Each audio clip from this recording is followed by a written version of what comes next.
जोहार दादा। जोहार। हम लोग तो पूर्वजों से जोहार को सुनते आ रहे हैं, लेकिन वास्तविक में इसका मतलब क्या है ये जानना चाहते हैं। हाँ, जोहार बोलना आदिवासियों को एक बहुत ही पुराना पुरखों से चला आ रहा है, एक आदत है। जब एक दूसरे से मिलते हैं, समूह में हो या व्यक्तिगत रूप में हो, लोग एक दूसरे को जोहार बोल के संबोधित करते हैं। आजकल हम देखते हैं कि लोग इसका माने मतलब ठीक से समझे बिना जैसे तैसे जोहार बोलना शुरू कर दिया है। कहीं कहीं तो हम देखते हैं लोग जोहार बोलते समय हाथ भी नहीं जोड़ते हैं, सर भी नहीं झुकाते हैं, ऐसा ही खड़ा खड़ा जोहार। तो इसका मतलब उनको पता नहीं है कि जोहार का मतलब क्या है। हम जहाँ तक समझते हैं या दूसरों से पूछ के हमको जो बुझाया समझ में आया वो ये है कि जोहार का मतलब मैं आपका व्यक्तित्व को सम्मान करता हूँ, और जब मैं आपको बोल रहा हूँ कि आपका व्यक्तित्व को मैं सम्मान करता हूँ तो स्वाभाविक रूप से आप भी बोलिएगा क्या मैं भी आपका व्यक्तित्व का सम्मान करता हूँ। तो इसलिए एक दूसरे को जोहार बोलते हैं। आदिवासी परंपरा में एक बूढ़ा भी बच्चा को जोहार बोल सकता है या बोलता है, एक बच्चा तो बूढ़ा को जोहार बोलेगा ही। ऐसा क्यों? इसका मतलब है कि एक सामुदायिकता, सामूहिकता का विचार है। एक समूह में लोग रहते हैं, समूह में वो बच्चा हो, बूढ़ा हो, युवक हो, युवती हो, सबका सम्मान बराबर है, सबका समाज में अधिकार भी बराबर है।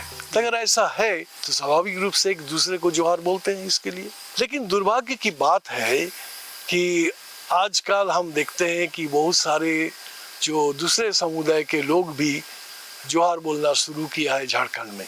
ऐसे अच्छी बात है कि वो आज हमारा अनुकरण कर रहे हैं, लेकिन उनको समझ बूझ के अनुकरण करना चाहिए। जैसा हाथ जोड़े बिना, सर झुकाए बिना अगर कोई जोहार कहता है तो ये अनुकरण नहीं हुआ, ये किसी से असम्मान हो गया इस व्यवस्था का, इस ट्रेडिशन का, इस परंपरा का। बहुत लोग तो ये भी मैं बोलते हुए सुना आजकल, हमारे ही लोग कभी कभी बोलते हरियाल जोहार, कोई बोलता है आरा जोहार, मतलब लाल जोहार, माने जैसा लाल सलाम। लाल सलाम और लाल जोहार को बराबर कर दीजिएगा तो थोड़ा अजीब होगा। कभी कभी लोग बोलते हैं ईसु पूरा जोहार, माने बहुत बहुत जोहार। जोहार भाई बहुत बहुत कैसे हो सकता है मुझे मालूम नहीं है। जोहार एक ही बार होता है और एक ही जोहार से ही आपका जितना सम्मान श्रद्धा है आप जता सकते हैं। इसके लिए बहुत ज़्यादा सारा जोहार बोलने की कोई ज़रूरत नहीं है। ये सब हो रहा है क्योंकि हम अनुकरण कर रहे हैं दूसरों का। हम जोहार के नाम पर हम सोचते हैं जोहार और नमस्कार बराबर है, जोहार और धन्यवाद बराबर है, इसलिए बहुत बहुत धन्यवाद तो उसी के तरह बहुत बहुत जोहार। हम बोलते हैं कि आप सबों को नमस्कार प्रणाम, लेकिन प्रणाम नमस्कार और जोहार बराबर नहीं है। जैसा मैं कि पहले कहा कि जोहार एक बूढ़ा भी एक बच्चा को बोल सकता है, लेकिन नमस्कार एक बूढ़ा एक बच्चा को नहीं बोलेगा। इससे आगे चल के अगर बात को देखा जाए तो जोहार केवल मनुष्यों के बीच में सम्मान का आदान प्रदान नहीं है। आदिवासी परंपरा में पेड़ को भी लोग जोहार बोलते हैं, नदी को भी जोहार बोलते हैं, भूमि को भी जोहार बोलते हैं, पहाड़ को भी जोहार बोलते हैं। संथाल परंपरा में मरंग बुरु, जो सबसे बड़ा पहाड़ जिसको सृष्टिकर्ता के रूप में माना जाता है, जोहार जोहार मरंग बुरु हिरला, माने मरंग बुरु का आशीर्वाद है, इसलिए हम उनको आपको जोहार बोल रहे हैं। तो इस तरह उरांव में, मुंडा में या जितना झारखंडी आदिवासी समाज है सब में आप देखिएगा जोहार बोलने का एक रिवाज है। केवल झारखंड में नहीं, ये आपका मध्य प्रदेश में, छत्तीसगढ़ में, कुछ हद तक उड़ीसा में तो जरूर, और आपका यहाँ तक कि महाराष्ट्र में भी कुछ इलाकों में जोहार का प्रचलन है।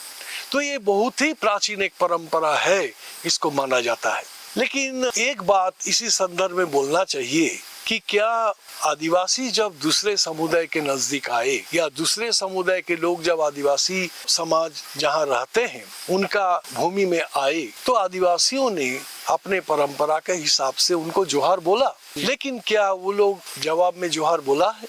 आजादी के बाद आदिवासी सारा देश को जोहार बोला, लेकिन क्या सारा देश आदिवासी को जोहार बोला है? इस संदर्भ में मैं याद करता हूं, जब संविधान सभा बना था देश का संविधान बनाने के लिए, जिसमें मरंगोम के जयपाल सिंह, बोनीफास लकड़ा और निकोल्स रॉय जो कि खासी नेता थे, ये सारे 3 व्यक्ति हमारे प्रतिनिधित्व किए थे, आदिवासियों का प्रतिनिधित्व किए थे आपका संविधान सभा में। लेकिन उस सभा में लोग आदिवासी के प्रति अपना विचार को बदला नहीं। आदिवासी को लोग जंगली, बेवकूफ, कमजोर, पिछड़ा, यही सब शब्दों से उनका नाम लिया। उसी में जयपाल सिंह का एक बहुत सुंदर आपका वक्तव्य है, भाषण है, जिस भाषण में उन्होंने स्पष्ट कहा कि आप लोगों ने अतीत में हमारे साथ अच्छा सलूक नहीं किए, आप लोग हमें हर समय जंगली, असभ्य इस तरह से देखा है। लेकिन आज चूंकि आजादी हो गया और हम लोग देश आजाद हो गए, हम लोग एक नया संविधान बनाने जा रहे हैं, तो हम चाहेंगे कि अतीत की बात भूल के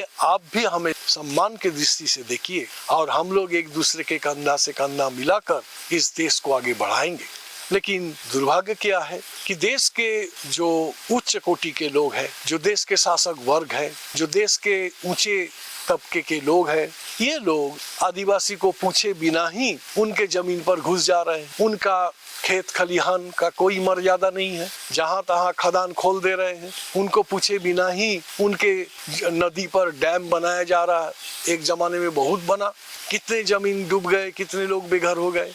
आज भी आदिवासी का विस्थापन जारी है। तो आदिवासी आपको जोहार कहा, आप जवाब में आपको भी जोहार कहना चाहिए, आपको भी सम्मान के साथ उनके साथ बात करना चाहिए। लेकिन आज के तारीख में इस चीज की भारी कमी है। इसीलिए आदिवासी समाज में देखिए कि एक दूसरे को जोहार कहना, एक संथाल भी एक मुंडा को जोहार बोलता है, एक मुंडा भी एक उरांव को जोहार बोलता है, एक भुइया भी एक कुड़मी को जोहार बोलता है। तो ये जो आदिवासी समाज का परंपरा है, इस खूबी को, इस समानता का विचार को, सम्मान, एक दूसरे के प्रति सम्मान आदर का जो विचार है, इस विचार को दूसरे समुदाय के लोगों को ग्रहण करना चाहिए और आदिवासी से और बहुत कुछ उनको सीखना है। दुर्भाग्य से उन्होंने आज तक अपना दरवाजा खिड़की खोला नहीं है और आदिवासी को अपने से दूर ही रखा है। हम चाहेंगे कि जोहार हम दोनों समाज के लोगों को एक जगह लेके आए, एक दूसरे के प्रति सद्भाव का वातावरण बने।